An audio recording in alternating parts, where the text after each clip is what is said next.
You are listening to the regular version of Sexy Marriage Radio. smrnation.com. Well, welcome to the show, and by popular demand, welcome to Feedback Wednesday again.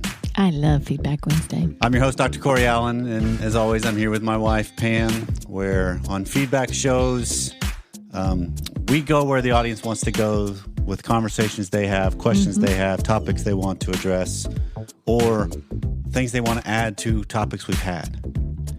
And so it's just think of this as a long, drawn-out conversation. We like it. So our mission here at Sexy Marriage Radio is to explore the topics every relationship faces and then offer a framework and practical advice that you can use to build a deeper understanding of how relationships work and then help propel you into a life that is passionately married. Because that's what we all want and strive for, I think, and that's where we're trying to go. So if you're new to the show and you're wondering how to spread the word about the show, check out our starter packs at smrnation.com/starter. These are lists that have been put together that help new people get an understanding of what we're about. Some of the popular topics, some of the popular shows and episodes. So this is just a great way to get indoctrinated deeply into Sexy Marriage Radio and what we believe. Also, episode 591, The Principles of Passion and Desire, are worth checking out because that's the idea of everything we believe in is pretty well captured in that one episode. And it's taken me a couple of minutes already now, Pam, but this is episode 600. Woo! And we're going to treat this like a normal episode, but it's episode 600. It's pretty amazing. That's a pretty big milestone. Congratulations. Congratulations. You've been on all 600 of those episodes. I am the constant in every single episode, good or bad, I'm there. So, and the info just keeps on coming. It absolutely does. And it has been an honor and a privilege to be behind the microphone each and every week, to be speaking to the nation each and every week, and the vibrancy that they provide for what we do. And how everything unfolds. It's because of the nation. And so a huge thank you to the listeners that have helped make this happen. Because without the listeners, I don't know if we had like no downloads other than the 2 you and I get each week. I don't know if we'd still make 600. But, well, if we made 600 on that, then we'd have to really be questioning. Where are we? Yeah. I gotcha.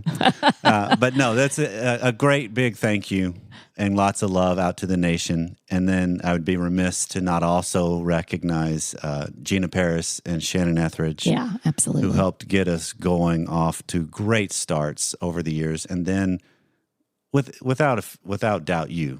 Baby, of being on the show, doing life with each other, having that shine through, that's a huge thing. It's a great accomplishment, and it's such a privilege to see how you have grown and evolved and taken the chair and become who you are on the air. Oh, well, thanks, but you've been the leader through it all, so we thank you for that, and look forward to another 600.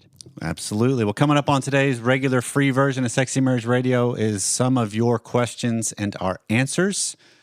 We've got a couple of different ways we'll go with today's episode. And then on the extended content today, which is deeper, longer, and there are no ads, you can subscribe at smrnation.com/SMR Academy. We're going to do a deep dive into how do you address issues when a priority for one spouse isn't a priority for the other. And then how do we continually get in the way of our spouse having to take on themselves better? All that's coming up on today's show. So an email came in to start us off, Pam, that says, Corey and Pam, I guess my wife and I are both at a crossroads, and we're both apparently unwilling to call it out, as you would say on the show. In short, we're an over 50 couple, married for 7 years. Intimacy never got off to a good start. Quite honestly, we didn't communicate about what we liked or disliked. We had sex, but I always felt like I was the only one participating, partly because of her poor physical condition and partly because she didn't really seem motivated. It wasn't to the level of duty sex, but she didn't really make an effort on her own. Maybe she doesn't know how, being that she was not very experienced sexually prior to this relationship. Unfortunately, I made things much worse when I committed adultery 2 years into the marriage. She stayed with me, and we get along well, but there's no closeness and there's no sexual intimacy. I've been in Christian counseling for 4 years. We both have been in counseling as a couple once a month, but we're not discussing sex, even though it's been about 5 years since we've been intimate. I struggle with arousal and attraction to my spouse, and I'm sure my wife's dealing with her own fears and trauma from my cheating. The counselor has worked on my sexual issues, and I'm doing well, but has not dealt with the lack of sexual closeness between us. I'm thinking it would be good, if my wife agrees, to find a female Christian counselor to discuss intimacy issues. On the other hand, I feel we're at a place where many mature couples might be, wondering if the difficult and very hard work is even worth it. I'm sure you're going to say it's time to bring this out into the open, but how do we know who's qualified and who can help us work through these issues before spending lots of time and money on someone who doesn't help at all? Any suggestions on readings or recovering from betrayal and challenges for challenges sexually for couples over 50? Thank you, and God bless you too. Lot to unpack there. There is, and let's start with the latter in this on trying to find somebody that would help. Yeah, because he's on the right track in the sense of, I'm sure you're going to say it's time to bring this out into the open. Yes, yeah, that's what we're going to say. That is step number one, and one of the main ways to do this in my mind, because this is something I think that happens between you and I quite a bit too, is we've gotten, I think, much better at, we can bring the issues up when they're not as much of a tax when they're brought up, because we figured out how to approach them. Attack meaning bluntly. ATTACK. Right, It sounded attacking like each TAX. other. Okay. Right. Yeah. Where, not an attack. Where it's not a personal assault by me saying, hey, we have a problem with our sex life. Why are you never into it? I mean, because that's an immediate elicitation of a defensive mechanism. Sure. But being able to come at it and say, it's been 5 years. I know I wrecked this thing in some regards, but let's be honest, the first couple of years, there was a problem there too. And just kind of bringing it out in the open. At least then you see, do I have buy-in in the same kind of a view or not? Because if you don't, well, there's another dilemma you need to deal with. But it's, as you put it, the data point, right? You just get new data points on this continuum to determine, what do I do next? Right. And the corollary goes with this in that if they've been in counseling monthly as a couple, and he's been in counseling for 4 years now, how is that not brought up with the counselor? That's what I don't understand. Hey, I've been coming here regularly, and we're not addressing one of the issues that is of primary concern of me. Yeah. Are you on board with this topic or not? Because you need to know that with who you're paying. Right, exactly. Because it's possible this is one of the things I keep coming across over the 2 decades of doing this career.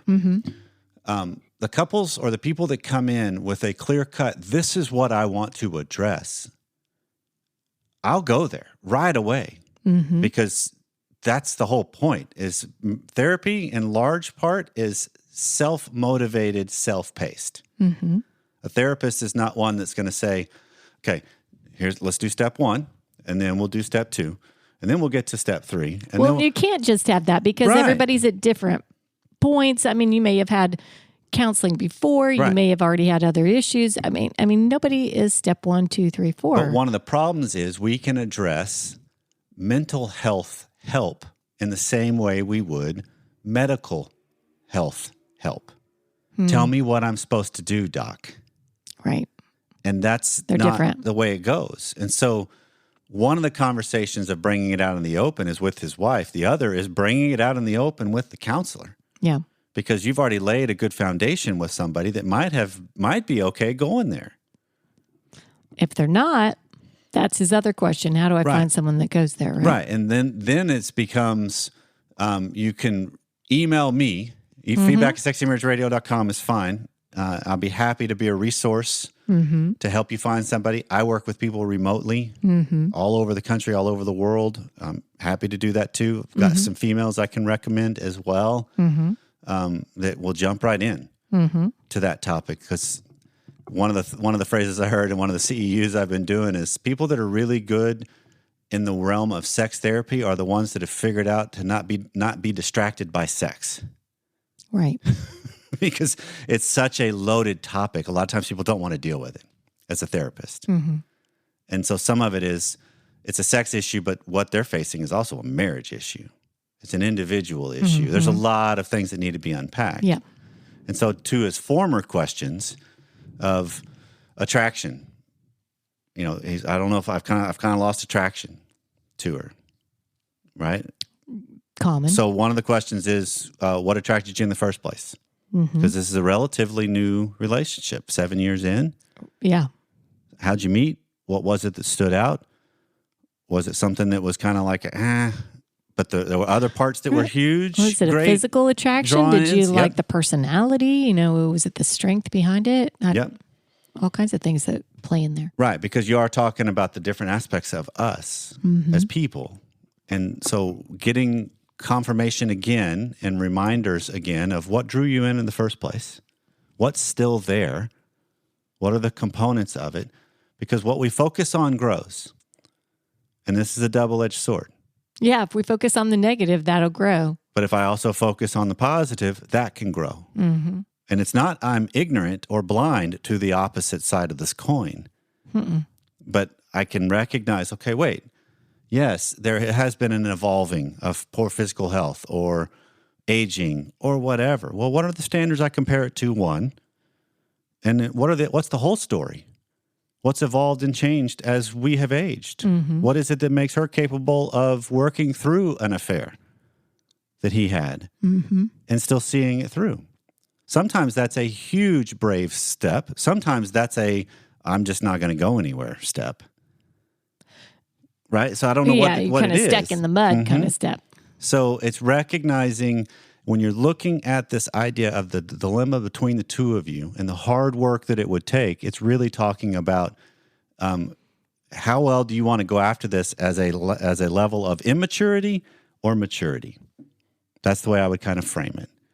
Because you got something you're going to say? No, go finish your train of thought. Because what I'm thinking is if you want to go at this maturely, you have the courage to bring up what needs to be brought up because it creates a better relationship with yourself, first and foremost. Right? I'm addressing the hard things. Okay. And so now I can sleep at night knowing I've done what I need to do. I've spoken my truth. I've spoken my side of it. But I have to add to it this caveat of just because I've spoken what my route is or my journey is does not mean they will adjust to it, honor it, see it the same way, right? Or even say, "Oh, thank you very much." You're so right. Yeah, it may tick them off. It may be something that it's like, okay, that just does a little bit of a power imbalance for a bit. And then it becomes, what do you do within your integrity and character to stay the course of who you want to be, regardless of the state of the relationship?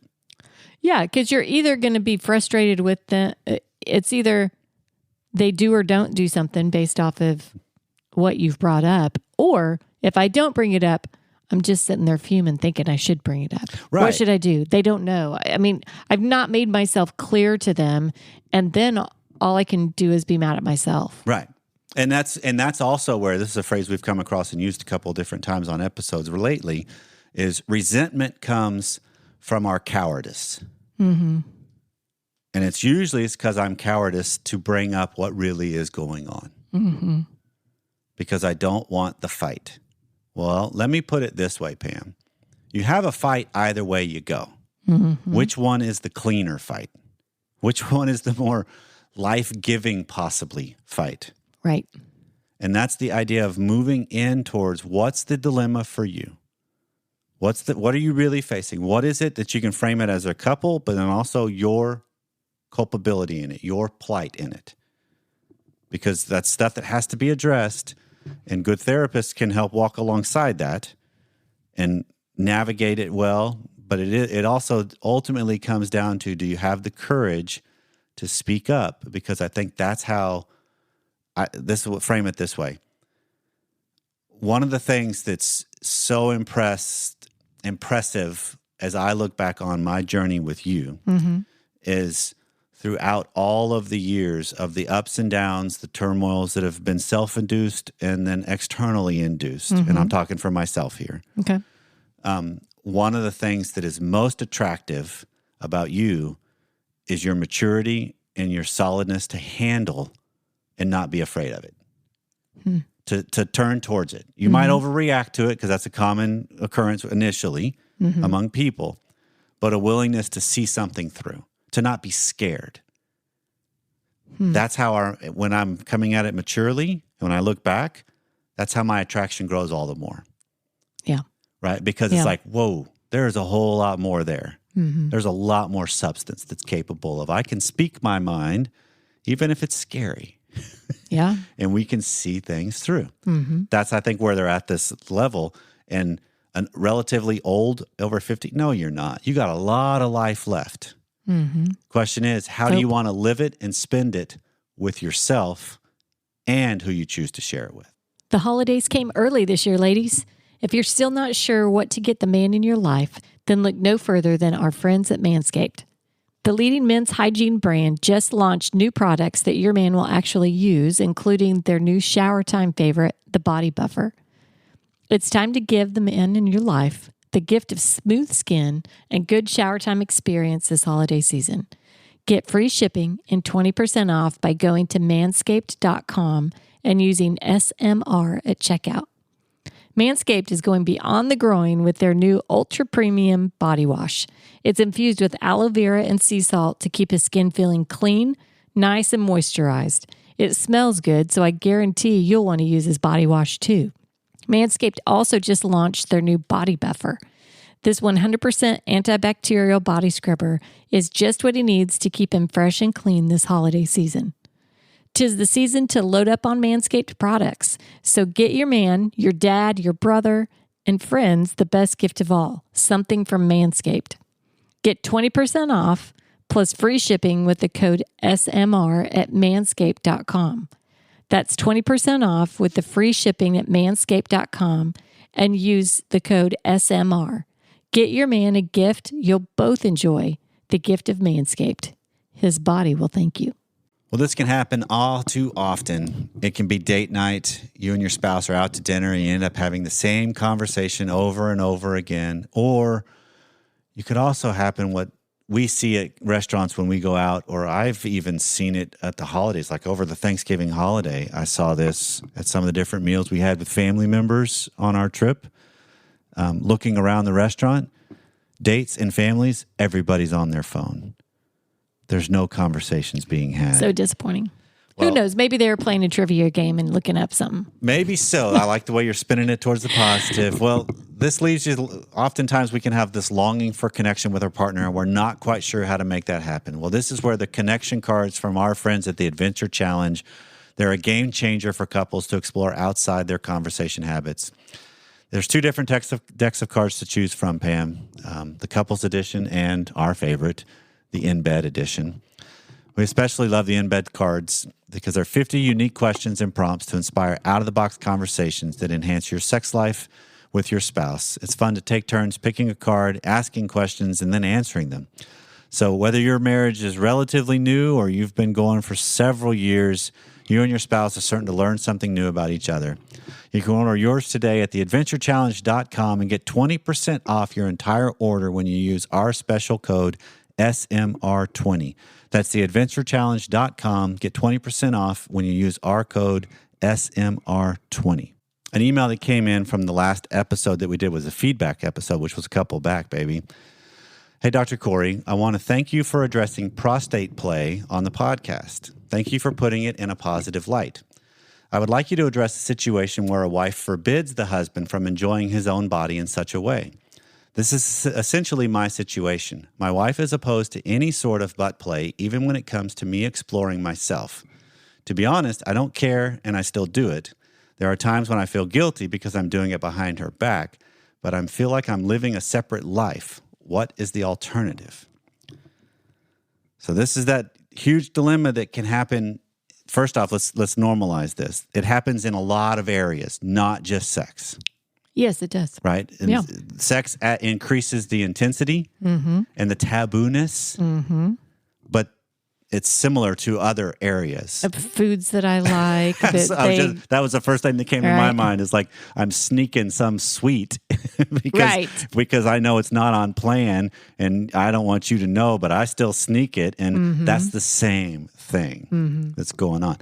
it gets intensified when you talk about this topic of prostate play, which then becomes my question becomes, okay, who owns who here? Okay. Yeah. Right? Fair question. And we have to put it in light with where a lot of the people that are believers that listen to our show are going to land, which is, but the two become one. The body is, the wife's body is not her own, but of her husband. The husband's body is not his own, but of the wife. So who owns who?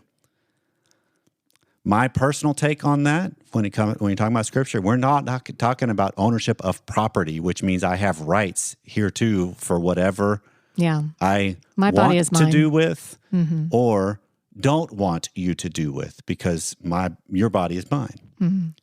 So it does become this element of, one of the conversations becomes, okay, so she can forbid it. What does that really mean? She doesn't want it. Right, but that's a different phrase. Right. I forbid it, which means what? What would she do if you came clean and just said, you know what, honey? I know you said you don't want me doing this. And in fact, maybe even went so far as to forbid it. What exactly does that mean? Does that mean you would pack your bags and leave if you found out I was doing it? Would that mean if I actually started doing it in front of you? I mean, because there's different ways we will react and respond to these kinds of things. And my whole thought is, how do I just do this in the most integrity, character-filled way that's willing to still take the hit of the dilemma between us of my body's mine? Yeah, well, it goes to your comments about gridlock, right? This is a gridlock decision, and she's trying to steal his choice. Yes, because it makes her, she doesn't have to face something she's not comfortable with. She's not comfortable with it, so just take it all off the table. Because a lot of times when you can come at it a little cleaner, elegant solutions may appear.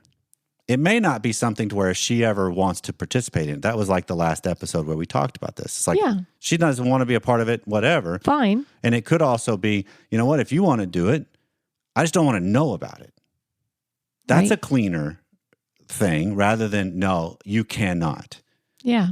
We're not talking about going out with a third party here, right? We're not talking about an affair, bringing in another partner, anything like that.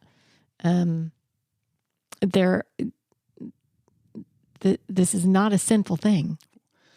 Right. Well, and this, in my opinion, right? But everybody has their own things that they are comfortable with. We all have our own lines that we draw. It's going to come down to the meanings you attached, and that's what you need to really be wrestling with. Right. And what is the meaning you attach to it? As a spouse, some of my identity might come from my spouse, right? As a wife, some of my identity might come from my husband, as far as what his morals are, as far as what his lines are, as far as what his boundaries are. I said the word morals. I don't want anyone to think that I think this is a moral issue. I don't think it is. Right. But just saying that we can pull some identity from that person we're with, and absolutely, if they're in disagreement here, if they're not running parallel with where we are everywhere, that can be really hard to overcome. Because it becomes a threat to the relationship and themselves. It's perceived as a threat if I make it that way. And so this then just becomes, how do you have the honest conversation about the topic?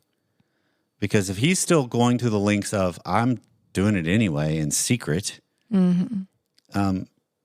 I'm not going to advocate one way or another. Oh, you have to tell her, or oh, you never tell her. I'm going to advocate in the sense of, what does your character require of you? Because if you wanted to really bring yourself forward in your marriage, what does your character require? Usually we know the answer to that. I mean, it sounds like the answer's there just in the wording in his email. That he's not... He feels guilty about it. He's not comfortable with doing this and not coming clean about it. It's interesting. I think of this, for me personally, if my husband is to masturbate, I don't need a recording or a notation or a, You don't want the play-by-play of it? I don't need a play-by-play. I don't even need to know that it happened, right? That's just not, that's for you and Right. your own world, right?